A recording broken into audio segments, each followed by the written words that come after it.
and welcome back to History Hack. Today I'm live streaming Assassin's Creed Syndicate and we're thinking about England, or Britain, in the 18th and 19th century. So, as always, because I'm still a noob, still working out how this is exactly supposed to work, I'm going to drop a link for a worksheet in the comments while I try to avoid lampposts. And I'm going to drop it also into the description, and then once we've done that, we'll start working through some stuff.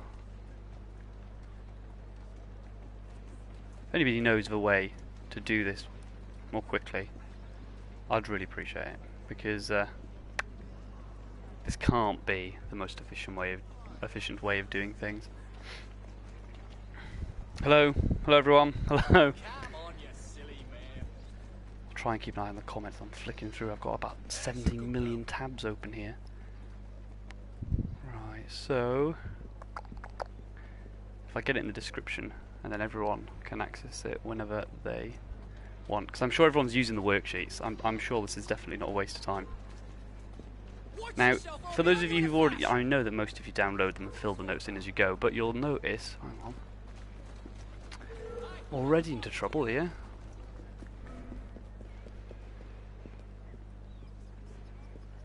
Hello everyone.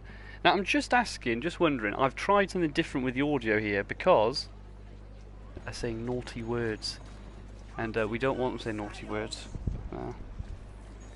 So I'm just going to try and see if we can avoid that. But hopefully we're not eliminating all of the background noise. So, hello everyone. Hello. If anyone could confirm, can you hear anything from the game itself? That's what I'd like to know. Can you hear any conversation from the game?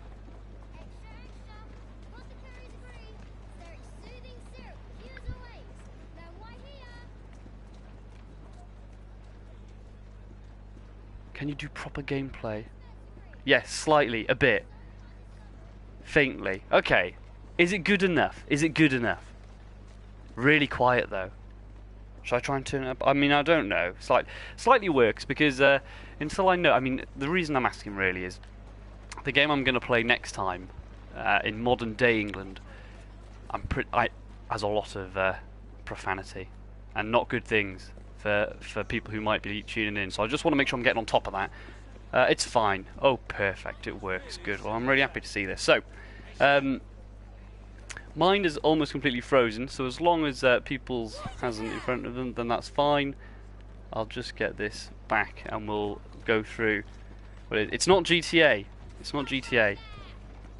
Can't hear the game. Some people can't. Well, that's okay for now. That's okay for today. We'll try it like this, and you know, half of the battle is getting going, isn't it? Half the battle with things like this is making sure it's up and running, seeing what works best, and then when we know what works best, we can go from there, can't we?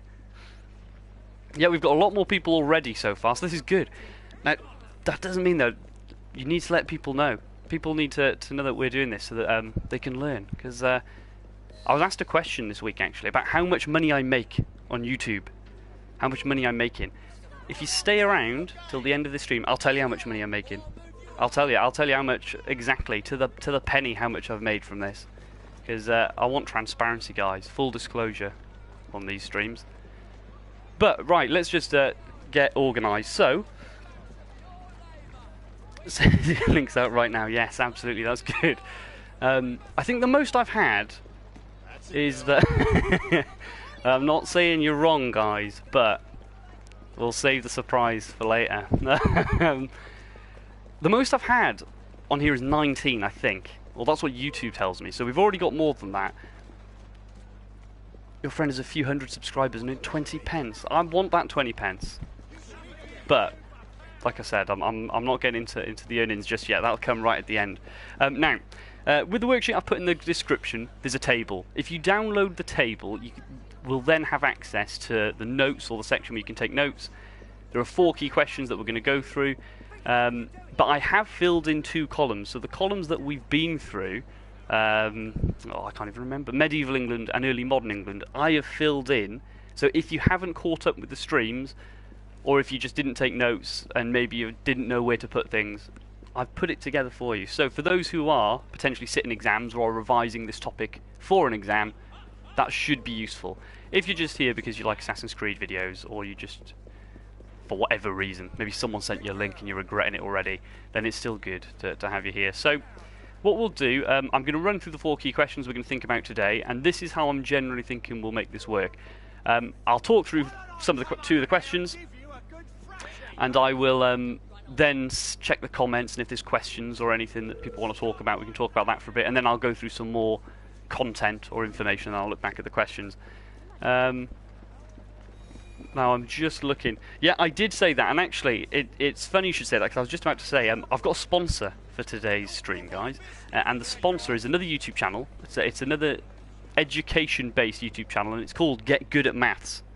Get Good at Maths. So, if you are interested in getting better at maths, especially in the context of improving your grades or assessment results, you need to subscribe to Get Good at Maths. Now, I'm conscious I might see a little bit of drop in numbers here, because people are going to go and subscribe, because that's what we need to do to make sure that my sponsor, Get Good at Maths, gets what they need, so that we're all sharing the love. That'd be great.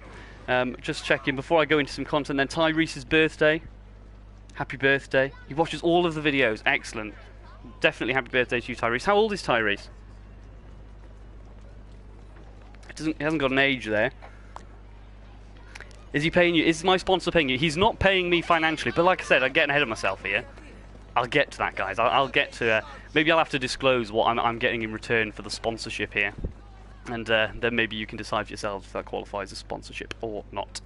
So, we're in the 18th and 19th century, so we're in basically 1700 to 1900. And what we're going to be thinking about, as we have been throughout this series, is we're going to be thinking about who's in charge at the time, what types of crime are prominent at the time, how is the law enforced at the time, and then finally, how are criminals punished at the time. Now, I want to get a little bit more of your opinions, actually, on some of these things, because we're going to see in this stream, we'll start thinking about an institution that is often in the news for its inability, it seems, in some people's mind, to do its job properly. And actually, look, as luck would have it, here are some examples. The police, the fuzz. So, I've literally just finished reading an article about the police. So, we'll have a little talk about the police later, and I'm going to ask you for your opinions on the police force also. But what we'll do, I'll just go quickly through the first 2 questions, because they're probably the quickest, and then we're going to focus most of our time today on how the law is enforced at this period, because this is a period in which we see the most change. Oh, unusable data, can't go there. And we're also going to think about changes in punishment. Now, I did say, and I did plan to have a little look at Jack the Ripper today, but my daughter had some immunisations, and she just took ages to go down. So I've not been able to kind of get that set up. So I'll put that up another time. And to be fair, it would end up being a bit late if we try to do that. So sadly, I'm going to have to pause that for next time. But we'll still spend about half an hour or 45 minutes or so looking through this. So right, let's just get started. Who's in charge at the time? Now, by the time we get to the 1700s, by the time we get to the 18th and 19th centuries, the King and Queen are not actually the most powerful people in England in terms of making the law. The most powerful people, the most powerful group is Parliament. In 1689, there's something called the Glorious Revolution, where Parliament are deemed to be the supreme and absolute power in England. And the King or the Queen assents to their authority and power in lots of ways, but ultimately Parliament have come into their own, which is something we probably recognise from the world we see around us. Just to give a bit of context or a bit of an idea of that, 1834 is the last time that a monarch tries, in England at least, to get rid of a parliament or rid of a government. It tries to get rid of the Prime Minister, and actually the King who tries to do that, William IV, fails, so it doesn't go too well. So by the time we get to this period, we should be understanding that Parliament and laws passed through Parliament and voted for by Parliament are where laws are coming from, and by default, as we should hopefully understand by now, this is also where crime is developed, or where crime is defined, because that is what crime is. It's an action that is against the law put in place by the government at the time. Now, I've got a spinning circle here. Let me just check. Yeah, I'm just getting like a spinning circle. Is the video working okay for everyone who's watching this? Because that would be just to confirm, and then I know at least it's just my computer that's playing it, which would be absolutely fine. It's not a problem. Okay, perfect, great, thank you. So yeah, Parliament are the driving force in terms of what crime is, what the law is. And in terms of prominent crime at this time, there are two things that kind of hang over from early modern England. Poaching and smuggling, they increase in this period. Smuggling especially because Parliament put a load of taxes on things coming into the country. So if you wanted to buy alcohol or tea or different types of cloth, you had to pay extra money to the government in order to get them. Now, unsurprisingly, people didn't really like this.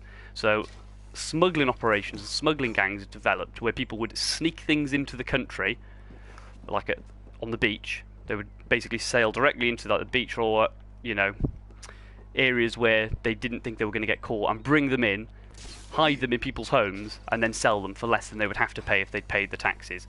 Now, I don't know if smuggling still takes place today, but in the 18th and 19th centuries it was a serious problem because the government had put taxes on so much. Probably even more so than now, but I've not done the numbers, so don't quote me. So smuggling becomes a big problem, poaching becomes a big problem, to the point that in 1723, if you are caught covering yourself in mud to poach, basically to go onto a rich person's land, even if you had hunted on that land before, if you go onto their land and you hunt anything, you could be executed for that. You could be executed. So, excellent. Thank you for the confirmation here that everything's working all right. That's good. That's good. So you could be executed as part of the 1723. It's called the I think it's called the Waltham Black Act, or was it the Black Act? This is a law passed in 1723 that makes it illegal to poach. To the point, well, not illegal. You can be executed for it. And we'll come on to punishment and the most common forms of punishment later. But poaching, smuggling was a big deal.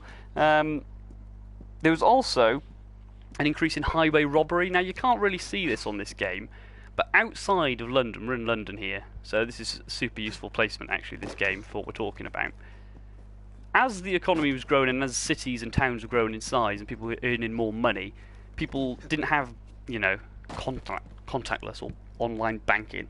Of course you can, Hassan. You have a shout out. They didn't have online banking or these sorts of things. So what people used to do was take money on carriages and travel it around the country with it. Now for robbers or thieves, this was great because you could basically hide in in the countryside, or you could hide at a site, and you could basically wait until people were isolated on their own and then jump out with a gun on your horse super quick, stop them, take money from them or take goods from them, and then run off. And it was really hard for people to stop this at first.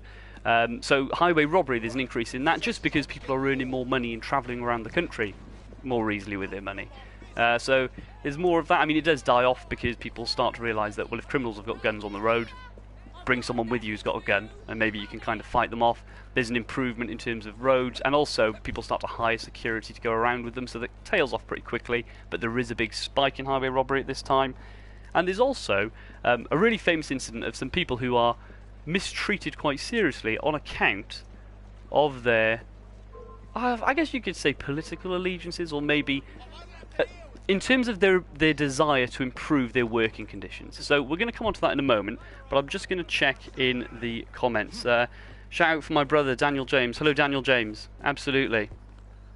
We've got conversations in the chat about if people are taking history. Hopefully the answer is yes, it should be. I mean, come on, it should be. Were guns legal at this time, or did people break the law just to try and be safe? Right, can someone fact check that for me? That's an excellent question. I don't think they were. I'm confident they weren't, but it would be good to check that. We're talking here between 1700 and 1900. Yeah, that'd be really useful to check, actually, because it's one of these questions when it comes to gun ownership. If the criminals have guns, is it safer for other people who aren't criminals to have guns to keep themselves safe, or do you only allow criminals to keep hold of the guns? That is one of the really awkward questions that is often asked in today's context when we hear tragedies about things happening in the USA. But I don't know what specifically the law was here, so if someone could check, that's great. Excellent, we've got to check in. Yes, advising people to take it. Do you know what? I'm going to say this now. I was going to say this anyway. I'm thinking I'm going to start subscriber of the month thing or competition. I don't know what the prize is for it yet, and I don't know how I'm going to work this, but I think some people are really getting on board, and are being very useful with questions and are being very useful with fact checking my chat and my nonsense and my gas. So I think I'm going to have to start something. Maybe you guys can come up with an idea of something that would work as a good prize if I did allocate or nominate a subscriber of the month. That would be really useful. I'll be subscriber this week. Well, maybe Hassan. Maybe. Right, what we're going to do, I'm going to go and find a mission or something to crack on with here, because otherwise I'll just run around gassing, talking, and nothing will be actually exciting will be happening. Right, here we go. We've got some missions here. We've got a shop. A spoonful of syrup. So we'll cross the Thames. I think I've set that as a waypoint. Yeah, here we go. So we'll head over here. We'll have a look at what the mission is. So far, from what I've experienced of Assassin's Creed Syndicate, I'm not holding out much hope. It's not been too great on the story front. I mean, the world that we're climbing around is great, and it is actually, as far as I know, I mean, I've not walked around Victorian London, have I? But it seems pretty legit. I think this is set in about 1867. So for those who are who really want to kind of tie some of these ideas together, we talked about Karl Marx the other day very briefly. I think Karl Marx was writing or had just published Capital, one of his famous books, at the time that this game is taking place. So I'm going to use this little cheat of this grappling hook to get across a bit quicker, and then we're going to go from there. I could make them a moderator. I'm not going to give out. I'm not going to give out things like house points, because I don't want this to be just specifically for school. I'd like it to be a little bit separate, but good ideas. Pistol Act 1903, the first place restrictions on the sale of firearms. Okay, so it was legal then. Having guns was legal. I don't know how easy it was to get them, but that's really useful. Thank you very much. Who's passed that? Whoever is. Thank you very much. We've got some nominations for Subscriber of the Week. Excellent. So, why did you become a history teacher? Right, let me just check. Have I actually answered? Yeah, we've done the first two questions: who's in charge and prominent types of crime. So I can answer a few questions. I became a history teacher because, as boring as this is going to sound, and I'm actually going to be honest, I actually really like history. I actually like talking about history, and even though this might come as a surprise, I actually quite like working with young people too. So I used to work with young people in my previous job. And I used to read a lot of history books on the side. So having the opportunity, I mean, I did a history degree, so I was interested in history anyway, because I'd studied it. But working with young people and talking about history seemed like a pretty good gig, and it is, to be fair. It's all right. Right, I'm just having a look. Some very interesting information about dry ice. Superb. Thanks for that. You have. I'm not surprised that Fiona's got fans, because there's been some super info in from there. Okay, now I'm getting questions on whether I like particular classes, which I'm not going to go into today. So I'm just going to quickly tell you a little bit about a particular crime that was committed, because it ties in with some of the punishments we're going to talk about later, and it's about a group of people called the Tolpuddle Martyrs. Now, Tolpuddle was a village in Dorset, which is in the south of England, and there were a group of people who were working for a factory owner. I can't remember the name of the factory owner now, but there were a group of people who worked for one of the local factory owners, and they weren't happy with their working conditions, they weren't happy with their working hours, they weren't happy with their pay. And they banded together and came together and said, look, we will all basically work together to negotiate with the owner to get better working conditions, and we won't come into work until that's satisfied. Now, this is basically officially, at the time, it wasn't called this, as far as I can recall, but this is basically a union. You've experienced this, no doubt, recently, when teachers have not gone into school, when some teachers have decided to take industrial action because a union, a group of employees, have come together and said they're not happy with working conditions and they'd like to see a change. Now, some really interesting facts coming through in the chat. Some really useful stuff about George Ezra, brilliant. And about how beards grow fast. So we're all learning something, so that's nice. So in Tolpuddle, a group of employees come together and they say, we're going to basically band together and stop, or at least we're going to try and barter or negotiate for better working conditions. Now, because they had done this, these employees were accused of breaking, or making, sorry, an illegal oath.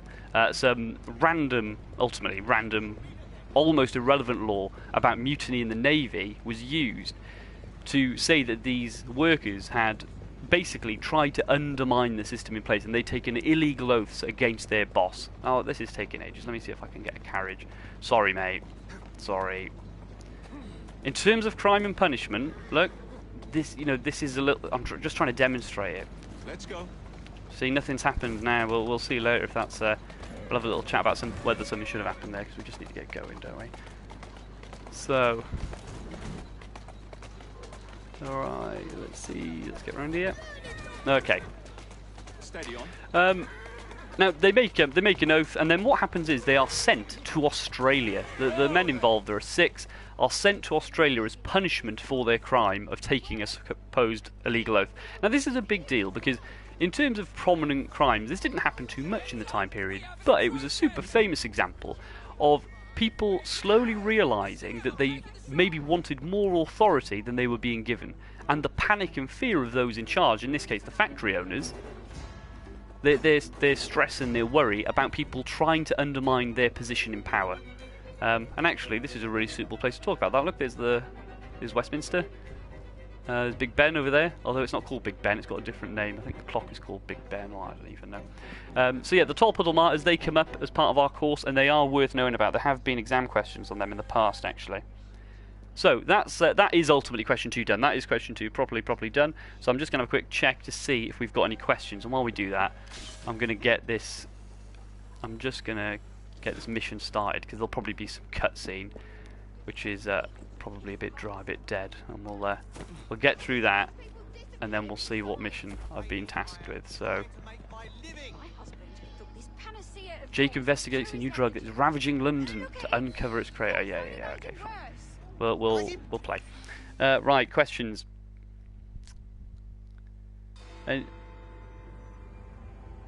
Well, I can't get to all of these actually. This is good. Look, there's some really good questions here, and I can't get through all of them actually, which is I'm sorry about, but I'm having a look. So, why Australia? Was it bad to live there in this time? We're going to come to that at the end of this video. So if you stick till the end of the video, the last thing, or one of the last things we're going to talk about, is Australia and why it was such a useful punishment. Right now, you might think, oh, it doesn't sound so bad. It's really sunny and it's a nice place to live. At the time, it wasn't potentially as nice. We'll talk about that. If you'll excuse me, madam. Excellent. Someone's even given an answer to that question. Brilliant. Oh, I'm supposed to be chasing someone. Hang on a sec. Too busy reading comments. Good comments, though. Right, I think he's gone down the sewers. Rat. Oh, tackle. Right, so he's gone, of course. This is a bit better than the fetch quest I was having to contend with the other day when I was running around catching feathers and dropping off letters. So, I'll have another look in a minute for questions. Oh, wicked, there we go. Multitasking. Doing a better job than I was the other day. Probably not. Speaking too soon. Alright, some random. Yeah, I can't do it, guys. I can't talk and run, it seems, at the same time. Maybe I do just need a nice fetch quest. Maybe that's what I need to find out. Now, in a moment, we're going to think about how the law is enforced, and we're going to be thinking about the police. So I do want to get an idea here of what people think about the police, because they generally, I think. I'm not sure how much I actually am convinced about this, but I think the police, generally speaking, people feel quite negative about in lots of ways. But I don't actually know if people actually do feel that way. Like, I think it's quite popular at the minute for people to you know, throw shade at the police or hate the police. And I'd like to know if that's what people actually think. So we're going to be thinking very soon about whether I don't even know what I'm doing now, chasing this green thing, about the police as an idea. And I just want to know if people feel like they trust the police, whether they think the police is useful, whether they think it works. And if you don't, I'd like an idea of what you think would work better. So that's where we're going to be going in a moment, because we're going to be thinking. And then we're going to go from there. Now I'm just having a quick look. There's some caps. Stop fighting. Yeah, if there's... Look, I can't actually get through all of them because they're all coming in quite quickly. Someone needs to calm down. I trust what's happening here. Someone needs to calm down, or I'm going to have to start checking people out, I think. because I've not got time to get through it all. So if someone gets checked out, and then I'll find out later if it's fair or not, but not got time to kind of worry about it right now. So what we're going to do, we're going to have a little recap of what we looked at yesterday, because yesterday we can, oh, well, whenever it was, I don't know when it was, we considered the system in place that helped police or enforce the law in local areas. You had the Justice of the Peace, who'd meet up regularly with people, with other Justices of the Peace 4 times a year. You had town constables who worked in local areas. You had night watchmen who worked at night time. Lots of this stuff does hang around into the 18th and 19th century, but there are some real serious developments.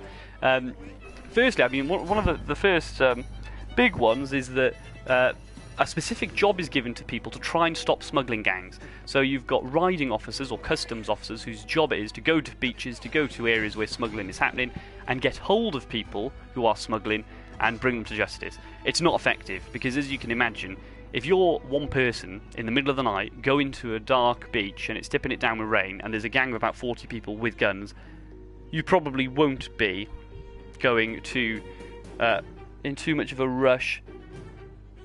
You won't be in too much of a rush to go and stop whatever is going on in that area. Now I'm just going to have a look at, yeah, because I'm having a look, because this is looking, yeah, we need to get a moderator on the chat, because for some reason today, some people just don't think are kind of getting it. So I'm going to have a look, and we're going to have to start chucking a few people out.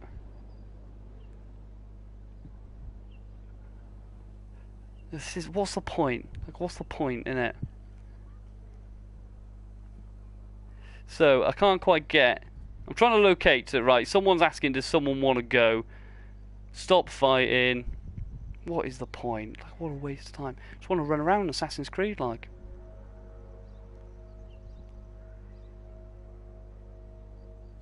Yeah, I think I agree with what's happening at the end. So. Right, it looks like there's one name that's seemingly getting involved in a lot. Maybe this isn't fair. I'm not sure. It looks like it's calmed down. I'm going to keep an eye on it more closely now. And I think I'm kind of getting to the bottom of it. I mean, what is the point? This is boring. This is boring. All I want to do, guys, is play Assassin's Creed, right? Talk about history and watch the numbers go up. That's all we want. We want the numbers going up. So let's just, whatever's going on, just chill it out. Right, let's just move on. Let's move on, and we'll try and locate what's happening later.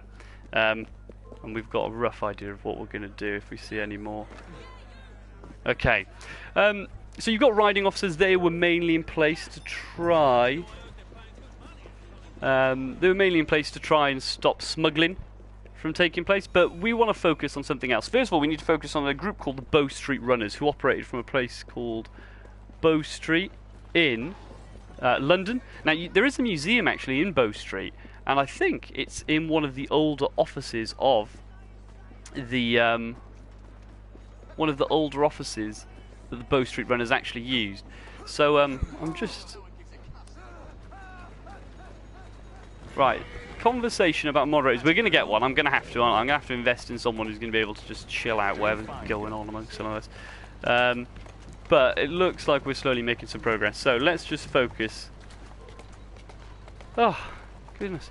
I had not anticipated anything like this. In terms of having to... My multitasking is bad enough as it is. But we're going to think about the Bow Street Runners. Now, the Bow Street Runners were originally a group of people. They were thief takers. People who were paid to go and apprehend criminals. Now, originally, 2 people called the Fielding brothers had kind of come up to terms with the fact that they needed to get... Oh, what's happening here? I don't even know what I'm supposed to be doing. I'll get off the carriage and find out. The Fielding brothers had basically established that you needed people to be paid to enforce the law well. You couldn't expect voluntary people volunteering to enforce the law well, purely because people had other things to do. You needed people to actually have a job and have a financial interest in enforcing the law at some regard. Now, with that, the Fielding brothers hired some professional thief takers, but they basically paid them only if a criminal was successfully apprehended and convicted. After a while, a short period, they secured money from the government to pay for this system themselves. So you would have the Fielding brothers, they got some money from the government, and the government would pay a group of ex-thief takers or people who knew the area well, who would then go around, find criminals and bring them to justice, and they were paid a salary for this. And that's important, and that's going to come up when we look at the police in a moment. If you pay people when they catch a criminal, then you might be giving people a reason to arrest people so they can make money. So you can imagine all sorts of corruption that could start if you started doing that. But if you pay people a set rate or a set wage, regardless of how many criminals they catch, then they might be inclined or more interested in actually making sure that the law was respected. So the Bow Street Runners, as a concept, kind of works. Now, the people that they were using, the Fielding brothers, and paying, were ultimately they were basically a group of thugs who went around and they had good connections with criminals, which in some ways was quite suspicious and quite dodgy. But as a general principle, it worked. The general idea of paying a group of people to go and enforce the law or police an area and paying them a set rate, and the government paying people to do that, generally worked. Because it meant that not only the rich would have access to this, it meant that not only people who could pay for it themselves had access to this, and it meant that people weren't financially interested in catching as many people as possible for the sake of making themselves rich, which was a big, big shift from early modern England. Now I'm just going to have a quick check in the comments to see if we've got any questions.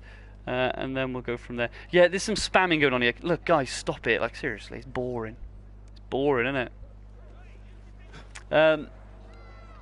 Yeah, okay, thanks very much for someone organising a vote to appoint a moderator. We're going to park that and we'll find one, okay?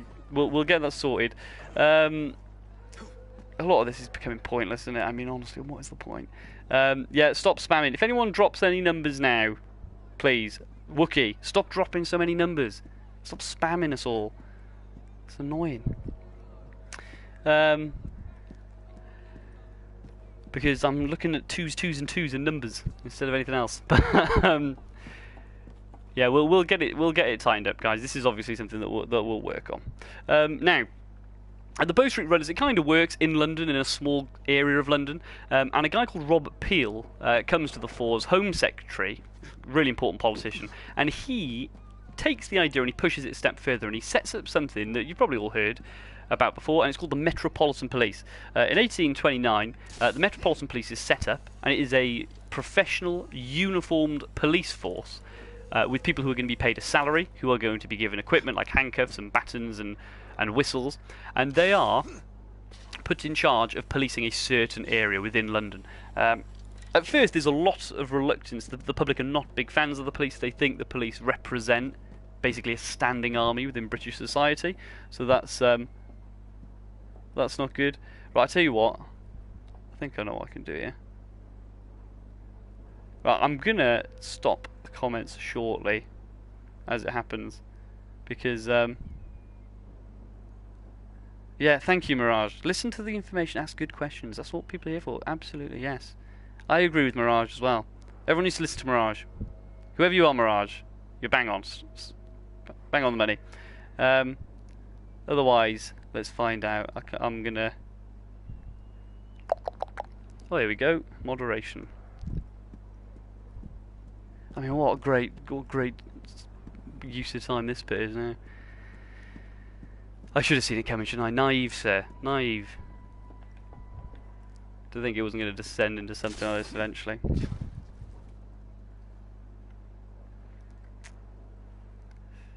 Okay. Yeah, it's my own time, guys. Exactly. Was Britain a good country in the old days? That's a very... It depends. We're going to need to be more specific. We need to be a bit more specific. We need to... maybe in some ways, not so much in other ways. Thank you. Okay, maybe I'm not. It depends what exactly you're looking at. If you're looking at kind of economic growth, you could make an argument that maybe it is, but then you'd have to look at what that is based on. So, yeah, it's a good question, but we'd have to kind of narrow it down a little bit. But we're going to focus on the police. So in 1829, the police are set up. There's reluctance from the public to accept them because they see them as a standing army, which basically means people in Britain feel the police are there to tell people what to do and to do the government's bidding for them. One of the nicknames they're given, actually, one of the nicknames they're given, which has lasted until today, is Bobbies. Police officers are sometimes called Bobbies because Robert Peel set them up, and Bobby is a nickname, really, for the name Robert. But another nickname they're given is being a blue lobster, because A lobster is blue when it's raw, but when you put it into boiling water, it turns red. At the time that the police were introduced, the British Army wore red uniforms, and the idea from people was that just like a lobster was blue and cold when things were calm, but turned red when things got a bit heated, people thought the police were in blue uniforms when everything was fine, but as soon as there was unrest in the streets, as soon as people didn't like what the government was doing, then the police officers in blue uniforms would turn into red uniforms, or they turned red, basically meaning they would represent the army, and represented a system in which people would be forced to do what they've been told to do by the government, and people didn't like that. But generally speaking, the police over time won people over, which is why I'm interested into whether people think the police are a useful thing today, and how people view them. The police win people over because Robert Peel sets out a list of principles, and he basically drums it into the police officers in 1829, saying you can't use force unnecessarily. If you're going to use force to arrest someone, it has to be proportionate. You have to get the public on side and cooperate with them. The public shouldn't think you're just doing things without listening to them. And he places a really heavy emphasis on the police are there to control crime, not individual people. Now, you might want to draw your own distinctions there, but generally speaking, people are won over, and new things are introduced as things go forward. So in 1842, a detective branch is set up for the first time, with police officers who don't wear blue uniforms but wear plain clothes, and they place an increased emphasis on correcting, or they put a real emphasis on investigating crime after it's happened.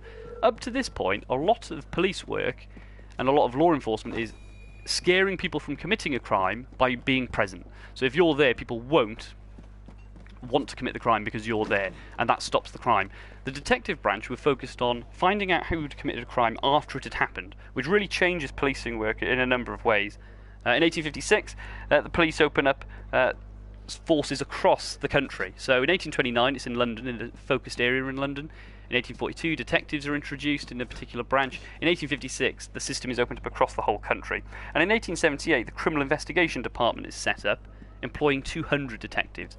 So in the 19th century, we see a huge shift in terms of law enforcement, and we see a huge shift in terms of what the police is for, how people understand it, and what the job of the police is. And it is a huge shift from having like part-time blacksmiths or part-time merchants who do things in their spare time, to having people in the streets with uniform who receive training and equipment to go and enforce the law and get paid to do that. Now, I'm just going to have a quick look in questions to see, or in the comments to see if we've got any good questions, and then from there we're going to find out exactly what I'm supposed to be doing on this mission before we have a look at punishment and knock this on the head. So, my thing isn't scrolling as it should. Let's see, we've got a lot here, so...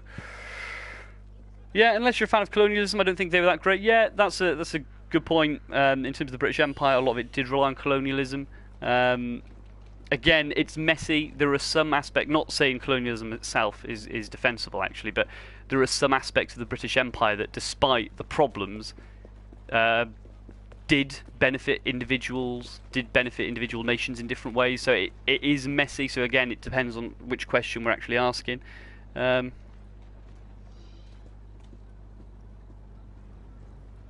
Yeah, some people are getting kicked out now.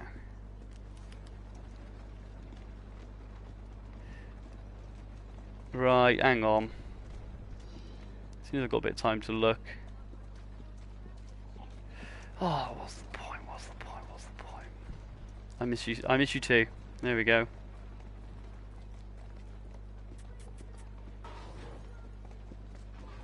Yeah, whoever scour in the comments and answer people's questions. That's what we want. That is what subscribers all about. That's what we need.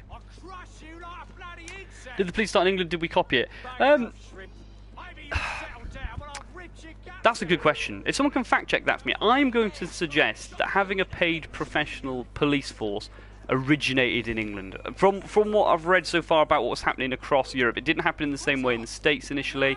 But there are going to be... I mean, it depends what we mean by police, okay? If we mean a group of people paid to enforce the law, well, technically speaking, you could say that some town constables served in that role, so it's a bit of a broad question, but... Oh, there we go. Lost, because I ran off too far reading stuff. But yeah, an interesting one. If we could fact check it, that'd be great. Yeah,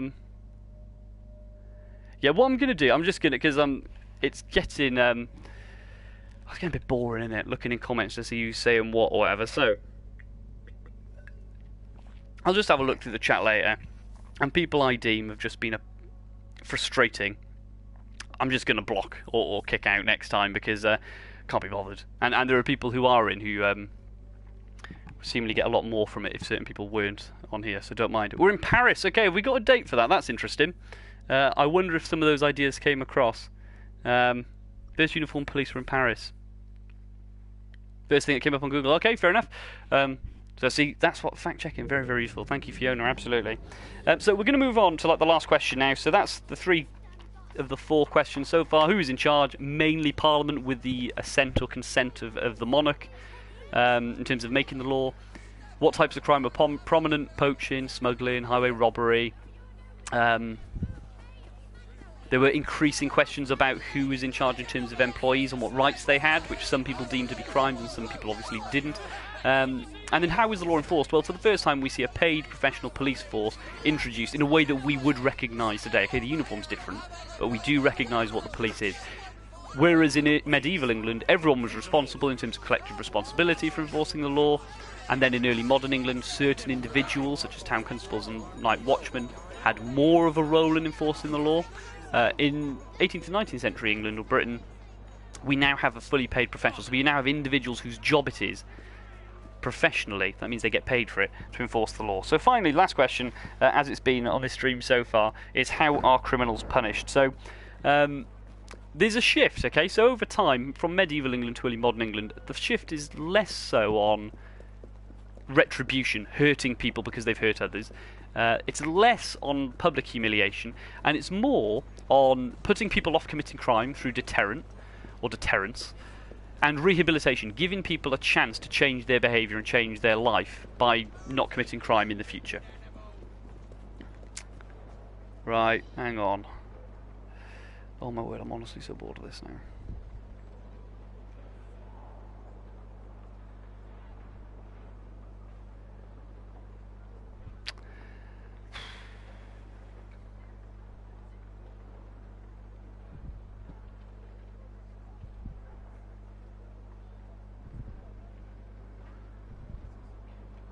Apparently there's some foul language in the comments. Right, who is it?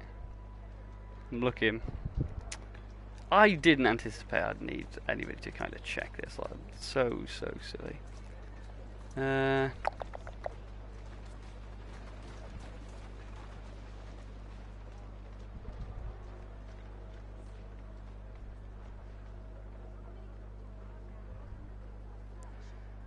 Okay, let's tone the language down. Right, I'm just seeing where it is.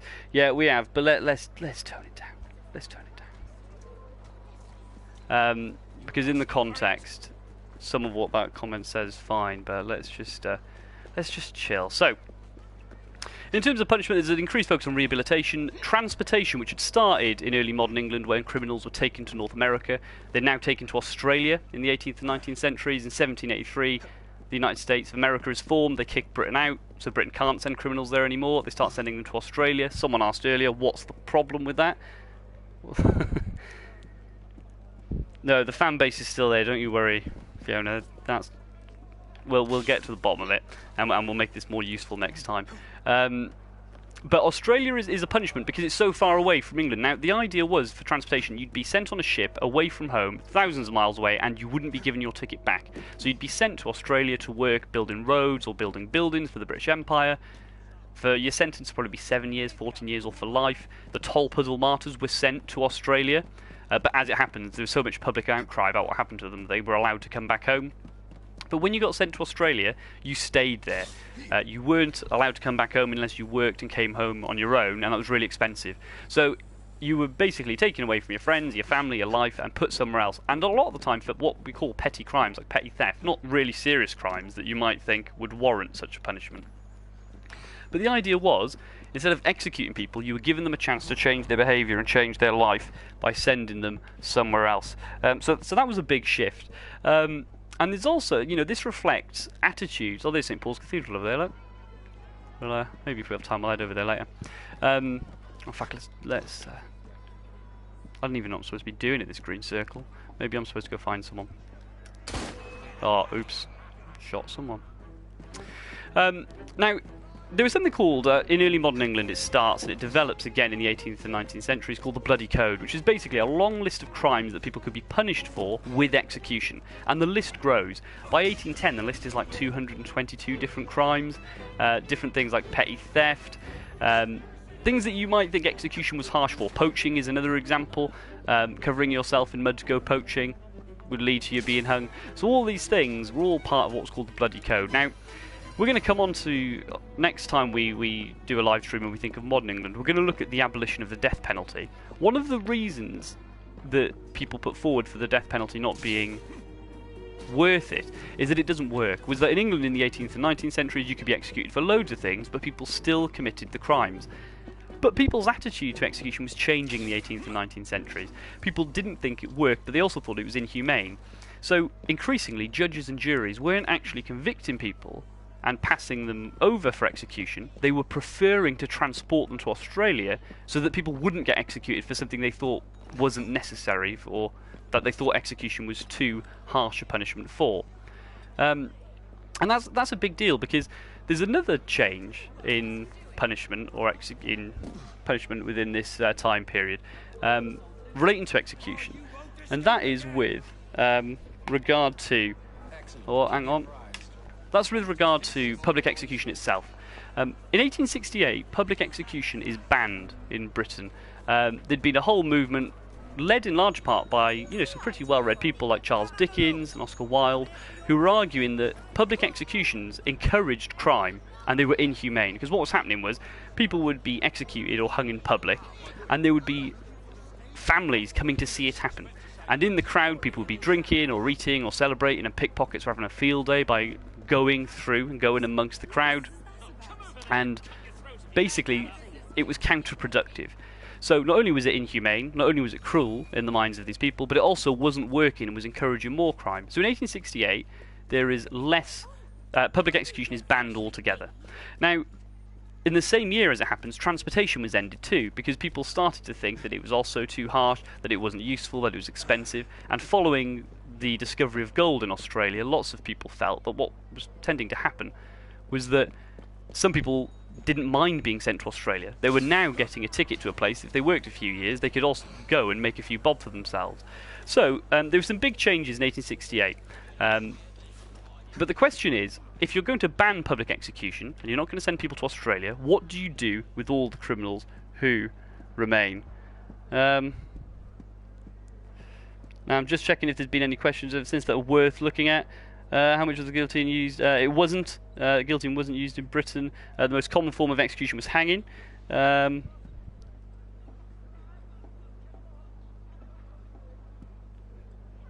Right, chats. Yeah, let's have the chat for questions. I think that would be good. See this. Right, hang on. I'm just gonna. I think what we're going to have to do, I mean, it's a shame, especially for those who are actually asking decent questions. I'm just going to have to ignore them. I'm going to ignore them. We're going to talk about. I'll talk about the workhouse. That's a good question. I will talk about the workhouse next time when we look at Whitechapel. But for the time being, what we're going to do. I've had enough of a lot of this now. Let's find out where that syrup is made, shall we? Apparently I'm supposed to be chasing someone, am I? Right, I'm going to ignore the comments, and I'm going to find out how I block them off next time, and then we'll go from there. So, what do you do with all these criminals? You're not executing them. You're not sending them to Australia. Well, the big movement was towards what is now seen as the most serious type of punishment in the UK. People were put to prison. People were sent to prison. In the 19th century, prisons developed as a punishment in their own right. Up until this period, prisons were basically places you went to be held before you were punished. Say, before you went out to be executed, or before you went out to be whipped. But now people started to see prisons as a punishment in their own right. So people would send criminals to prison, and they would have to do their time in prison. And the idea was it was supposed to be as harsh and as cold and as horrible as it could be. Conditions were really poor. People would be asked to do really mundane tasks, like carrying a rock, putting it down, and then picking it up and putting it back. pulling apart pieces of old rope, passing cannonballs to each other. And increasingly, people started to think, well, if you're going to get a group of criminals and put them in one room as a punishment, they might start talking to each other and getting ideas about how to commit a crime. So what they started to do eventually was enforce silence within the prison system. So there was the silent system, but there was also something called the separate system. So the silent and separate system basically ensured that criminals didn't speak to each other. They ensured that criminals weren't as much as possible together to do things, to talk, to kind of share ideas.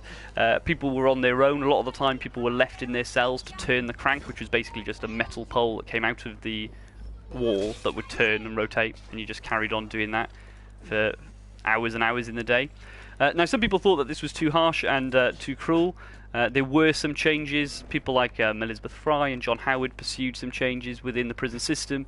They fought for regular inspections. They fought for the right for prisoners to have religious instruction. And they kind of saw prisoners this time of, well, if you're not going to execute people and you're not going to send them away and you're going to lock them up, at least give them the opportunity to really think about what they've done in good conditions, so that when they come back out of prison, they don't commit the same crime again, so that they can change who they are. And this is an example of rehabilitation in action. The opportunity, or giving people the opportunity to change their behaviour and change their life. Now, by 1865, some people thought that this was too soft and that criminals needed a harder time. So a law was passed that reintroduced hard labour. So criminals had to work in prisons for, say, 12 hours and working really hard, doing different things, a lot of the time absolutely pointless tasks like smashing up rocks.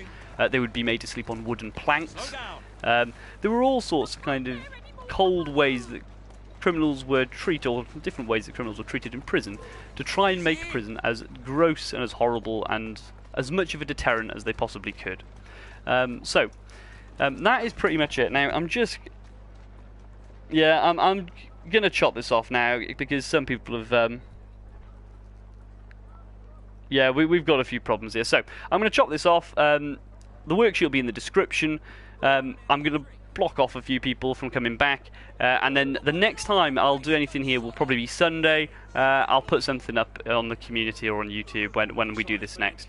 Alright, so those of you who've contributed constructively, thank you very much. It's very useful. Those of you who haven't, please don't come back. It's just annoying. Yeah. Alright, wicked. Thank you very much. Bye.